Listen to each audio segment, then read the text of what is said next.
Thank you for coming down. Yeah, my name is Jared. Been involved in Bitcoin since early 2011. Basically came into this space because I was interested in counter economics, agorism, crypto anarchy, Austrian economics, and these sort of things. And Bitcoin was really compelling because it showed us that we could actually store value in a hostile environment, and it was actually seemed to work against the state adversary.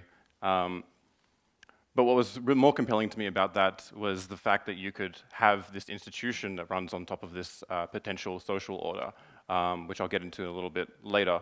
And that's why I ended up switching over to Ethereum, because generalizing the Bitcoin script, or basically or smart contracts in general, allowed you to then deploy institutions, which I'll also talk about.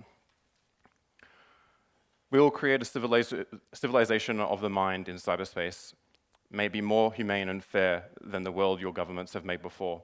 John Perry Barlow, A Declaration of Independence, of the Independence of Cyberspace.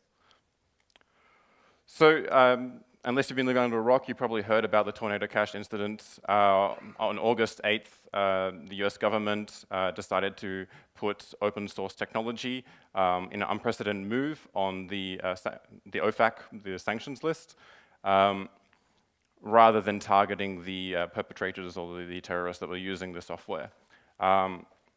Coincidentally, 2 days later, on August the 10th, Alexei Pertsev was detained by the FIOD in Netherlands without any cause or formal charges against him. He is currently still being detained, and he will be for 90 days, awaiting to hear the charges against him. This has massive implications for all of us in this room, both as users and builders of this technology and the way that we are thinking. Because this means if you are an open source builder or programmer, your code, even if it's not directly tied to you being published, could be used against you. There is now what do you call it? There's now a case being put against the US government, basically trying to lift this ban and sue, because basically the Tornado Cash, or open source software in general, or technology in general, does not belong on the SDN list. It violates the First Amendment, and the existing hold on the Tornado Cash funds is not allowed under US law. So when we think about privacy coins like Monero, Zcash, any CoinJoin derivatives, and any kind of mixes, we need to keep in mind why we're doing this, right? And how I view at least the cryptocurrency movement is we're all trying to move towards this institution of sound money. And we've actually accomplished a lot of the properties that are required of sound money, except for this notion of fungibility, right? And so what that means is that one Bitcoin is not one Bitcoin, or one ETH is not one ETH. And the reason for that is because there is a transaction history that's associated with it, and all accounts are essentially public. And this is a huge problem because then if a vendor decides, sees the history of some kind of value and determines that that history is somehow illegitimate, then the money itself becomes debased, at least that portion of it. And so you start getting fracturing within that currency or the money. We also thought that we had censorship resistance, but now we can see that perhaps that might not be the case. Another implication of this is this notion of base layer neutrality or credible neutrality of networks. And with this open source technology being put onto the OFAC list and these moves that are being made, it's raised this question of like, how does this impact so-called layer ones, right, or base layer systems? There is opinion out there that this won't apply to them, but the reality is that once we start to see more zero-knowledge virtual machines being employed, and they start getting usage in the ways that Tornado Cash was used, why would we not start going after these networks? And so we can basically capitulate that and accept that these systems are part of a jurisdiction, in which they are no longer credibly neutral and have to obey those laws, or we can start to actually enforce those properties in the protocol themselves. And there's plenty of research that's happening on all fronts on where we can do this. So network level privacy, we're talking about mixed nets, or any other ways of anonymizing communication, like Waku. And this basically gives you this sort of baseline sort of participant privacy, regardless of whether you're participating in consensus or you're transacting on the network. There's now research in terms of staking, so we can actually hide, if you're into staking, you can hide the amount of what's at stake, which is useful for if you're trying to identify key stakeholders within a network. There's transactor privacy. We're now, obviously we're seeing this in these mixers and privacy coins, but we're also starting to see the rise of zero-knowledge virtual machines, and so smart contracts will soon become private, which means that you can transact on these networks without any knowledge. Anyone who doesn't need to know won't know what you're transacting. And then finally, there's the mempool, and this is kind of the issue around transaction censorship. If we start to see, as we're seeing DeFi projects already implement the OFAC list, we could imagine that participants in consensus can actually start applying censorship to transactions that are in the mempool. And so we need to also start introducing privacy into the mempool, and that's also being a hot topic of research right now. But this is not the only assault that's happened on crypto recently. So in a sleight of hand under the US infrastructure bill, there was a whole bunch of stuff put in specifically targeting towards crypto. The main issue with this comes down to this broad usage of this term broker. And this basically means that as a broker, that could be just someone who's writing software that has no connection to the deployment of that software or how a user uses that software, is now responsible for how that software is used. So if you're working on a mixer or an account splitter, it's almost impossible to comply with this rule set. And these are effectively the powers that were put in place that help them go after Tornado Cash. Furthermore than that, we're starting to see a coordinated effort to restructure the global financial system. This is basically a UN-led banker alliance that's done under the guise of COP26, right? It includes IMF and World Bank. The problem with this is it starts to erode the sovereignty of nation states themselves. They will no longer be in control of their financial system, and it will be cohesively integrated, which means it makes regulation on a global scale much, much easier. We're also starting to see sanctions start to impact the people who are actually trying to participate and who actually need this implemented. Furthermore, we're seeing WEF members also starting to look to capture the entire crypto market. This is a slide that came out of Davos 22. And this is very reminiscent of Tim Wu's book, The Master Switch, which is basically this sort of rise of utopian information networks and their subsequent capture. And so this is something that's happening today, and we need to be aware of it. And if we care about how we want to move these technologies forward, we need to do something about it. And so we have a choice to make, and it's rooted in how we view the technology. We can view the technology standalone as it is and let it evolve, and ultimately it'll be embedded in the jurisdictions that are now becoming more global in their scope. We could also start to view them as their own social orders. And what I mean by that is, like, we used to say this notion code is law, and most people don't believe that anymore, but we can actually look at a blockchain or a public blockchain as a voluntary social order, and where people are actively participating in the network and coming to consensus on the transactional state. I mean, this is nothing new. It's basically how blockchains work, right? But what's great about this is it doesn't require this dependency on monopoly of violence. Not that I'm wholly against violence. You probably need that for physical enforcement, but it's not the primary mode of action or form of legitimacy.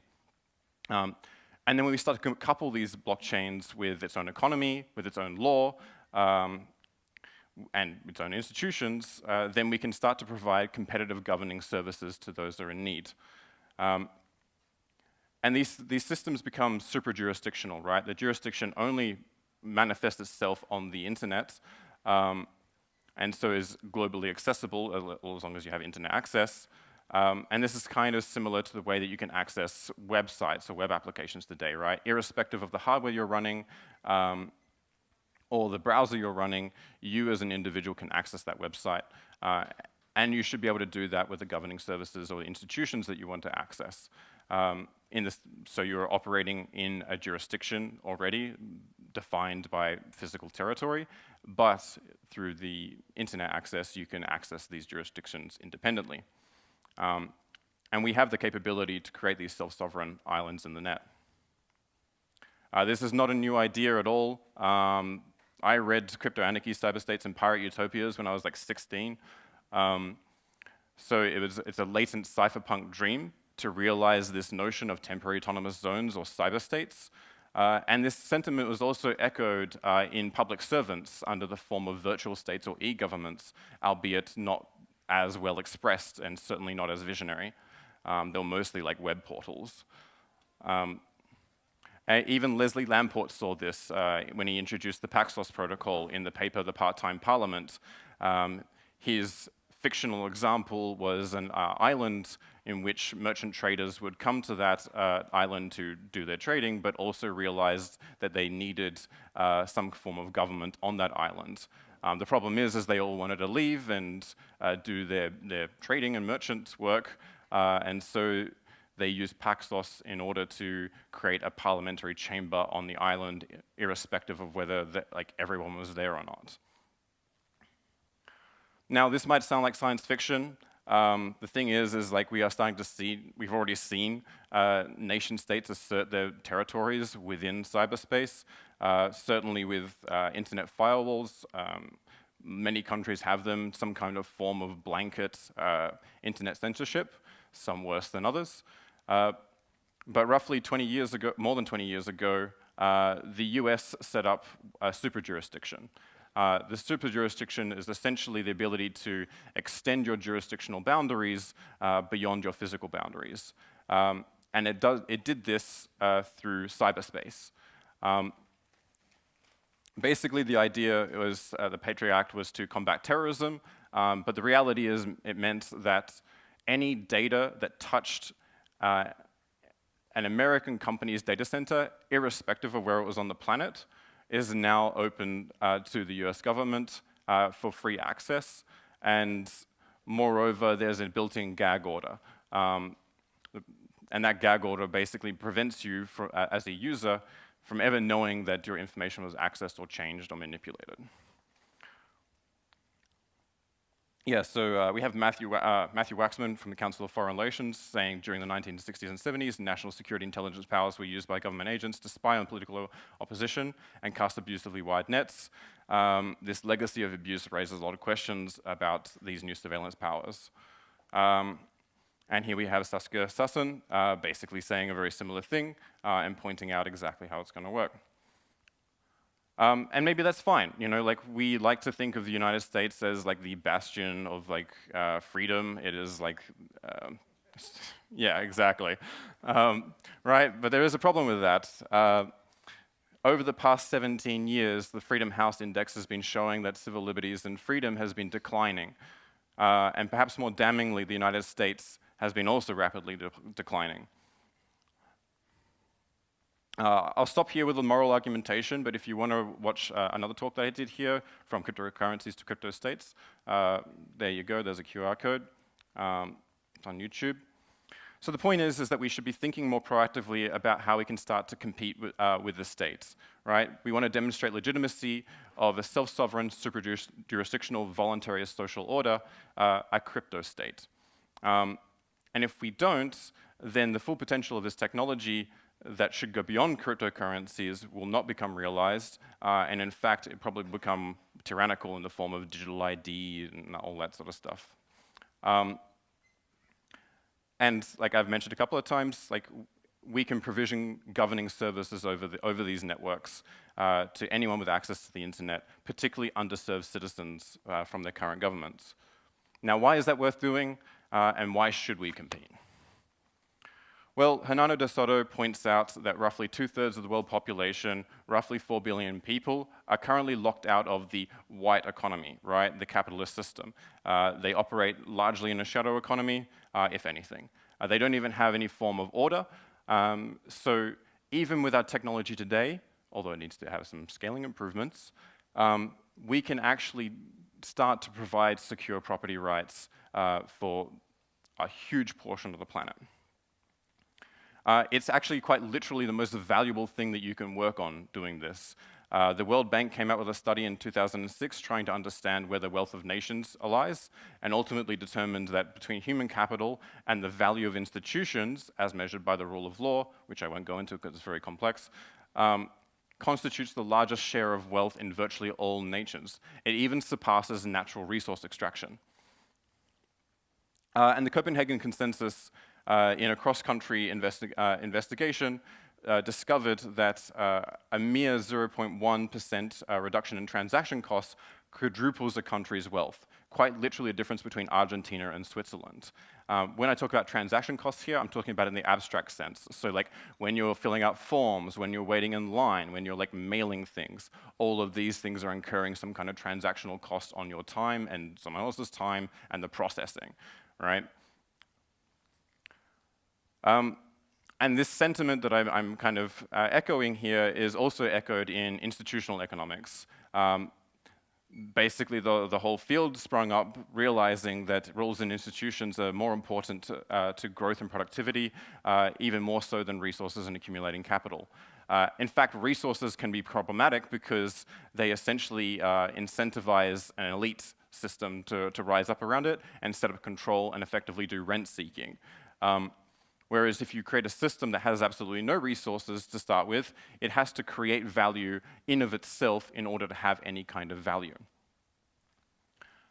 Now, when I start talking about this on like one-to-one sessions, this is kind of where the conversations often peters out.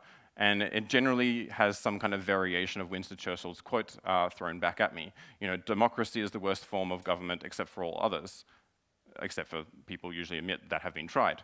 Right? And the question is like, does the story have to end there? I don't think so. Is democracy a good mechanism for the discovery of policies, right?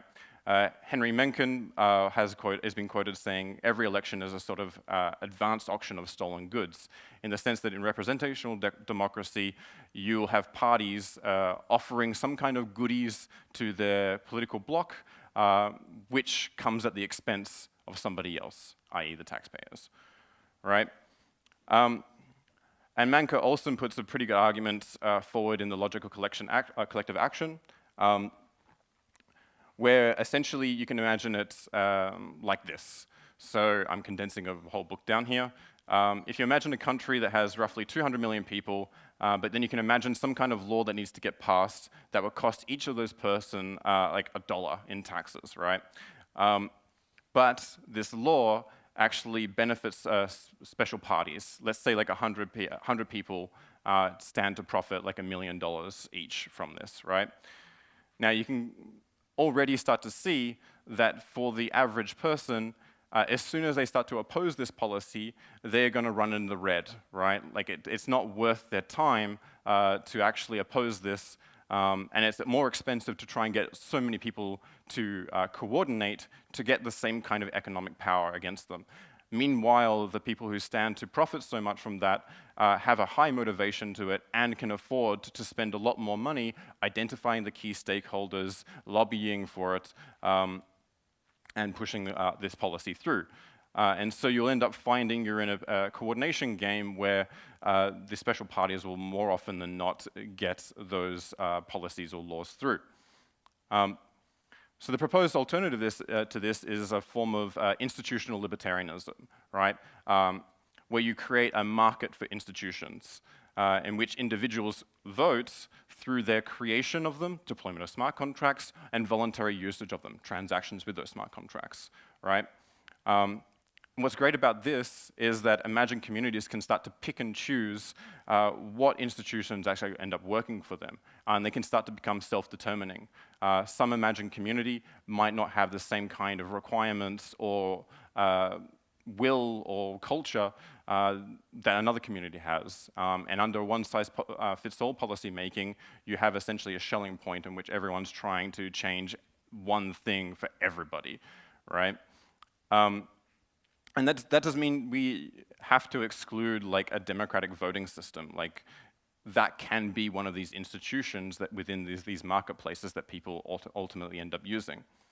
And what I'm saying here is there's nothing new. Like this already exists today. It's just a view of how we can use this technology that I don't think is very strong. So with all of this in mind, we can start to view the government as like a provider of a set of rules, instructions, and processes, right? And this allows for larger social coordination and ultimately value creation, right? And therefore, we can start to view government as a product or a technology, right? And under this view, maybe we can actually start competing with them. The current form of governments that we're on are like basically 400 to 500 years old. Like, how many times do you switch out your phone? Perhaps there's some things that we've learned over in terms of like technological advancements and the internet that could actually change these rule sets. Another way to view this is that unless you can say that there's a country out there that does everything better than everyone else, it probably means the best rules haven't been discovered yet. So, how do we compete? Well, we try to figure out the incentives of the governments and try to improve them. We identify issues in the nation states and see if we can provide better alternatives. And then ideally, we get to a point where we can demonstrate an MVP, a minimum viable state. We also have to take into user needs. Economic self-determination, I'll talk about a little bit later, but is a huge driver in value creation and wealth. We need effortless self-enforcement of rights. This is participants in the network need to be able to enforce their rights in that network, and particularly the order. Obviously, we need a high degree of trust and reliability, and this is tied to like social stability as well as access to stable governing services. One thing I won't talk about in this talk is like physical protection and tort law, but if you're interested, there is a book called, edited by Hopp, called The Myth of National Defense. It has a whole bunch of essays on how you could privatize defense. It's quite interesting. And of course, you need tort law when consensual transactions go wrong in the physical space. So there's some challenges to competing. It's hard to start a new government, right? There's a high cost of barrier to entry. If you're just operating in your existing nation state, you have to win an election or a revolution. Those are incredibly taxing just to get to the point of where you start. Or you can try and win a war. Now, most governments operate, at least the ones we live in, operate well enough that it probably isn't worth risking your life over, right? The other issue with this is it inherits a lot of baggage, right? There's an inherent, you have inherent power structures, you're gonna have a bureaucracy, you can try and tear it all down, but then like you're gonna have massive chaos, right? And this is problematic because this starts to prevent any kind of innovation. Innovation usually happens from small groups, and when there's a high cost of barrier entry, there's usually a monopoly, which means you start to see less and less innovation. I'll talk a little bit about that later. The other one is customer lock-in, right? It's actually very difficult to get people to move to like a new land or a new area because they live in the place that they live in, not because of the governing services that get provided, right? They probably live there because they were born there, they have their family there, they have jobs there, and they might like the countryside. And this creates this no incentive to perform, which I'll talk about, and as well as issues consent. So how can we lower the barrier entry? There's a couple of ways that we can actually solve this frontier problem of no land. So one, we can work with the host country with special economic zones. And the idea here is that you get certain administrative rights in order to generate a higher tax revenue base for that zone, right? So a popular version of this is Prospera, which is operating under the ZE legal framework in Honduras on the island of Roatan. And there's many more, they're all over the place. There's Startup Cities, which is an approach that's advocated by the Charter City Institute, and it's probably a bit more, this is like working with cities from a very early stage to integrate a lot of these systems. Or you could work with existing secessionists or proto-states. So there's the Rojavans trying to set up a democracy in the Caliphate of ISIS that are getting bombed by the Turkish and fighting terrorists on the other side. Or there's like the Kachins who have actual UN documentation that they are an independent state going back to the 1940s, and yet they suffer from what's called the natural resource curse, and where the Burmese are taking their militaries in there and doing mineral extraction. And every time they try to set up institutions, those physical institutions that are based on paper, they get bombed, right? So the idea of doing like real property registries just goes out the window. Or you could take to the seas, right? And this is Patrick Freeman's idea of seasteading. And so you could create these island communities that are floating and hope for the best. Yeah, I mean, basically there's a high barrier of entry still for me. And they all need governing technologies. Like this gets a lower barrier of entry to solving the sort of land and where to start. But ultimately, you still need to have these governing technologies. And what's great about our technology is we can effectively go over the wires, right? We can provide stable institutions to underserved citizens with access to the internet. You can hear me saying that a lot. Now, this customer lock-in issue is quite problematic. Like in representative democracies, we can take out the leaders, but effectively you have a managerial elite or class that ultimately does not change. This is kind of known as the deep state. There's a great book by James Burnham called The Managerial Revolution that talks about this in depth. It's super fascinating. So you have this static administration, right? And as I mentioned before, you have this monopoly because they do have the monopoly on violence and they own the territory. And it's very difficult to get people to leave en masse from or exit from these systems. Now the problem with this is that the revenue is not tied to performance, right? Regardless of how the government operates, it still gets the same tax revenues year after year. The people who are making certain policy decisions are not really held accountable except for maybe mob lynchings in every now and then. But we can actually start to measure what government performance looks like if we start to look at it like a company. Now, how governments make their money and continue themselves, perpetuate themselves, it can be quite complex, but you can basically boil it down into revenues and expenses, right? Vast majority of revenue comes through taxation, and expenses can be basically broken down into infrastructure, defense spending, entitlements, and then the interest on payments on its debt, right? The US government in 2020 had revenues of $3.4 trillion and expenditures of $6.6 trillion, right? So already we're not in a really good place. And that's why we need to borrow, that's why these governments start to borrow money in the form of debt. So when a government starts to operate in a deficit, like the US is, it's run up a very nice credit card bill of $30.7 trillion. It has basically two options, right? You can generate more income by stimulating GDP. This basically means war. But it leads to productivity damage and or losses if you start to, especially if you start to incur return fire. You could try and cut expenses, but this costs votes, and this is problematic in a representation, in a democratic system that has or party-based system that is offering some kind of goodies to somebody. Or you can raise taxes, but ultimately, if you raise them too far, you start to hurt the companies, and then ultimately start hurting GDP, which then ultimately hurts your revenue base. Or you can issue more debt. It's basically like paying a credit card off with another credit card, right? You incur more debt, basically you have higher interest rates on that debt, you create higher deficits, and then you incur more debt. Now, when a company does this, it gets distressed, and then ultimately becomes bankrupt. We typically have more leeway when it comes to a government. Now, There is already a measure for basically measuring the performance of a country called the debt to GDP ratio.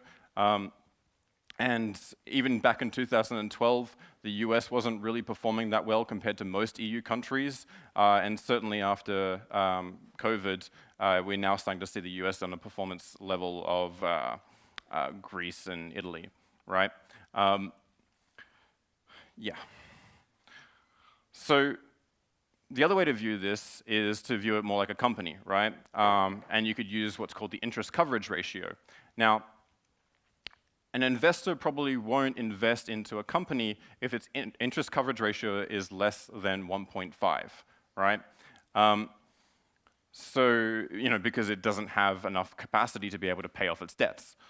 So we can basically look at the government and go, okay, well, we have tax revenues, we have entitlements, we have defense, and that comes to, in this case, roughly, what was it? Yeah, $300 billion, right?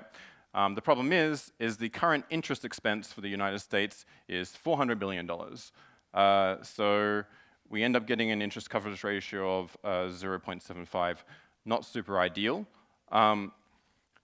The issue here is that the $30 trillion worth of debt is going to mature and will need to be replaced, at which point that debt will have to be issued at another higher coupon, which might be 3.2%. And if that happens, then we get into a point where the annual interest expense becomes like basically $1 trillion, or i.e. bankrupt. And there's some projections from the CBO, and James Slavish has a great article on this if you want to read it. So this customer lock-in also has an issue when it comes to the people not being able to leave or not, right? And it comes down to consent, right? Consent is a matter of degree. You can get into hypothetical, you can get into unconsent. We don't need to worry about that at the moment. But the best case that a nation state can really have is this form of hypothetical consent. It could be argued that because you are in that jurisdiction, in that territory, then at least you hypothetically consent to the laws that you're being subject to. By the way, you're probably not familiar with most of the laws that you actually are being subject to. Which creates like a kind of a problem, because in the US, with the Declaration of Independence, there is a statement in there saying the just powers from the consent of the governed. Now, most political thinkers basically discount the possibility of having a higher level of consent, like a universal consent. Even Hobbes was saying that the state forms when all men agree, discounts this possibility. Basically, you have David Hume, who will say that ancient governments had this ability to have a higher level of consent because they didn't have the kind of coercive capacity back then. There's also the issue of the Constitution having no legal authority from Lysander Spooner's point of view. And this is because under contract law, you haven't actually signed the Declaration of Independence, the US Constitution, or any constitution. And perhaps more damningly, there's this notion of sovereign immunity. So in the United States, back in the early 1800s, there was a case, Cohens versus Virginia, where the Chief Justice Marshall uttered a dictum saying a sovereign independent state is not suable except by its own consent, and that the general proposition will not be controverted. By 1882, I think it was, the Supreme Court was citing this dictum ad nauseum. And today, this sovereign immunity has spread to 22 million public servants in the United States, right? All operating under good faith. Donald Dornberg calls this the antithesis of government by consent, and Denise Gilman says this turns human rights protection on its head, protecting the government against the citizenry rather than the reverse. The good news is that in our systems, we can actually achieve express consent of the governed. Randy Barnett says a unanimous consent to obey the law is quite possible, but only if the cost of exit is sufficiently small, either because the jurisdiction is not territorially based, or because that territory is not too large, right? And so we can start, if we really wanted to have a constitution, we could treat that as an end-user license agreement where the user has to sign and submit an express transaction of that signature on-chain. This notion of voluntary participation in these networks and explicit transactions with them brings us to a point of consent where you can't really controvert it. And cheap exit costs from these systems, because you just stop using them if you really need to, and basically invert the game. Not only that, but if you don't agree with the social order, you want to change it, you can fork the entire system if you really wanted to. Which is great for innovation and competition, because now you can have entire social orders competing against each other. And this basically allows for self-determining communities. If you're interested in reading how the nation-state might have arisen, even if it never actually did, without violating rights of individuals, Anarchy, State, and Utopia by Robert Nozick is a really cool book.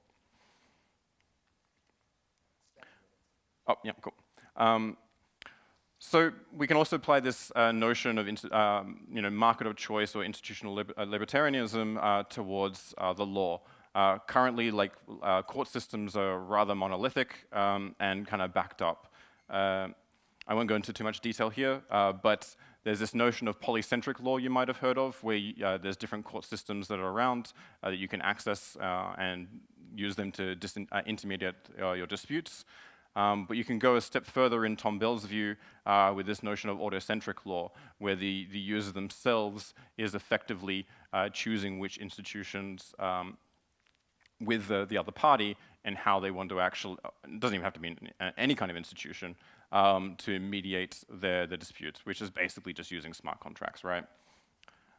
Now, to come full circle, we can come back to this Tornado Cash incident, and we can see how instead of going after the North Koreans who allegedly used these systems to launder the money from a hack, and going after the authors of those systems directly, we can actually look at this problem in a different way.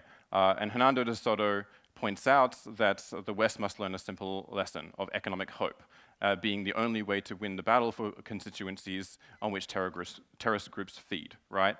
And the underlying message here is this notion of economic despair.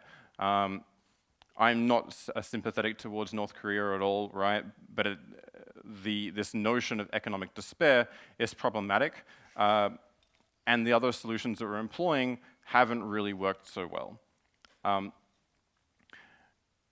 And where this really starts to manifest itself is in mass youth unemployment, particularly with jaded, disgruntled young men who are living under these situations.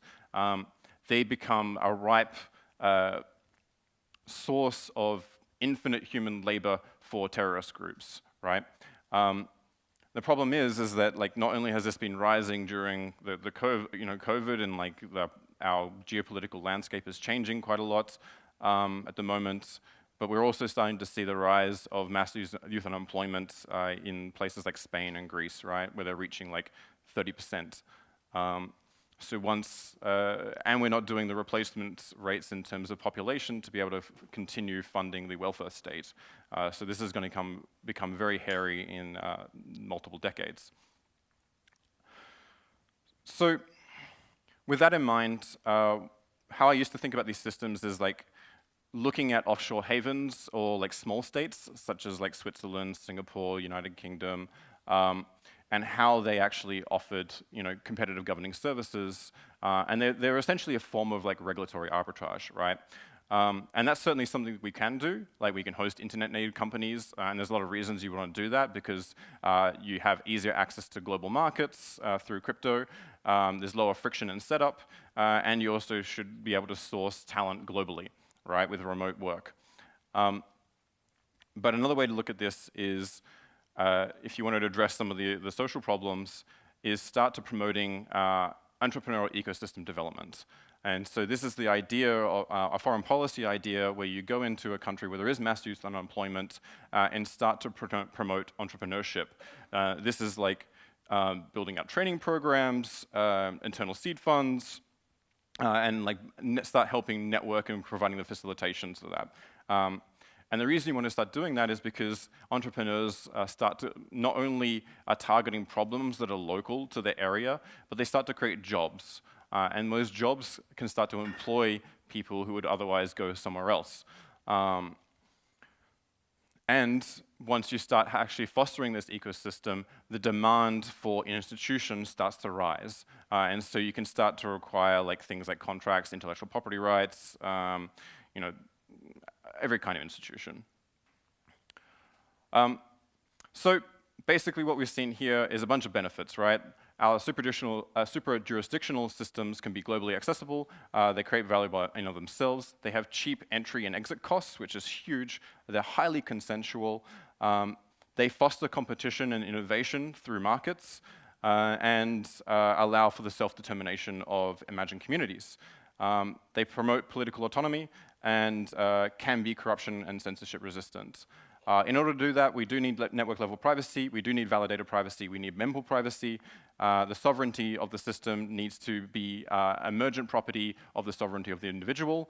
And there's a bunch of other things here that I didn't get a chance to talk about, but that'll be another talk. Anyway, Marc Andreessen says software is eating the world. We came after currencies, we started coming after finance, and now we're going to come after government. The sun is setting on the American empire, as it did with the British one, and it's time for us to establish the West 3.0. Thank you.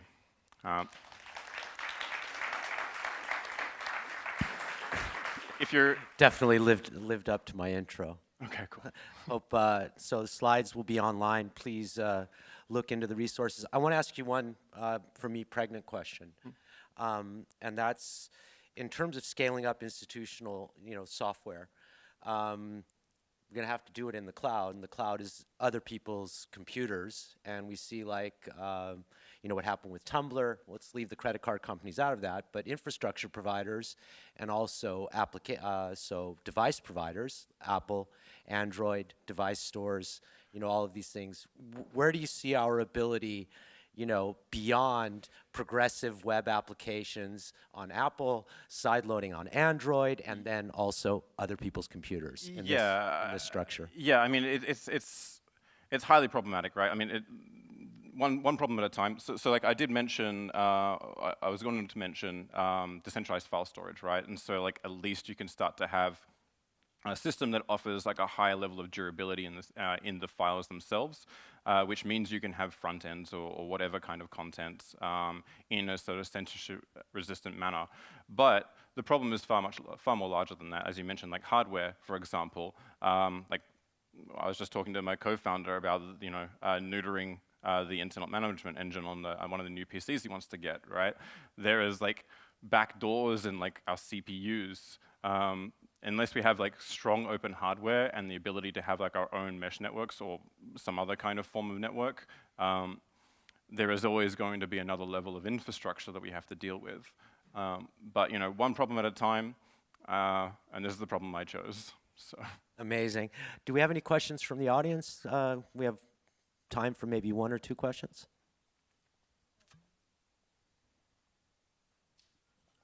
Thank you very much. It's a very interesting presentation, and my questions may be a little bit hypothetical, but mempool privacy is one of the important features of the system that you described.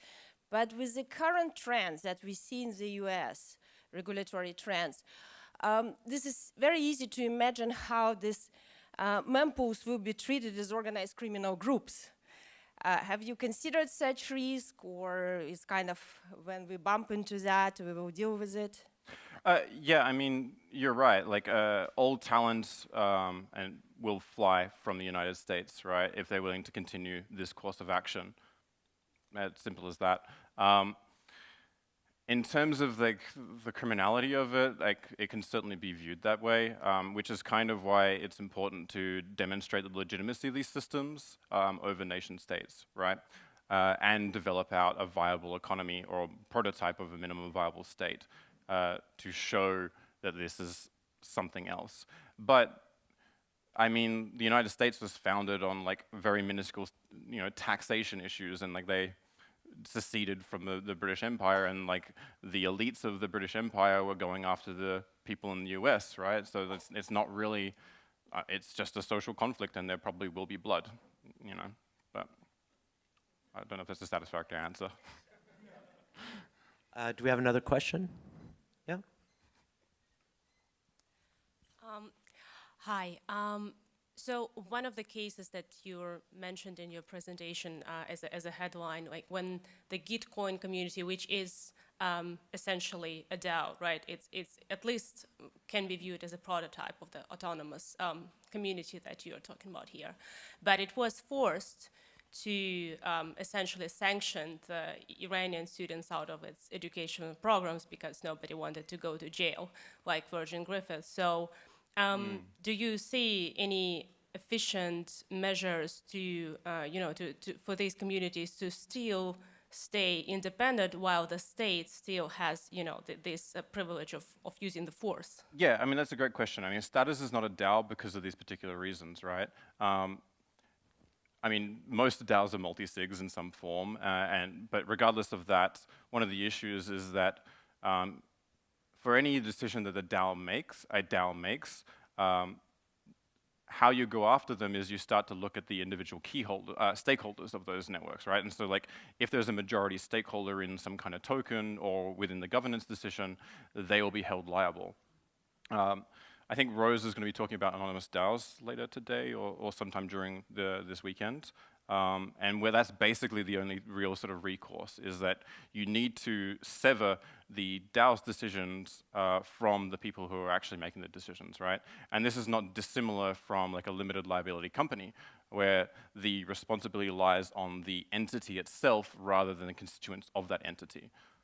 So I would suggest checking out LexDAO's work on Twitter because this is exactly separating governance from liability, the issue that we're having in this cat and mouse game that's going on right now, and there's a lot of thinking happening in that space. Jared, man, amazing. Such a pleasure. Thank you so much. Thank you very much.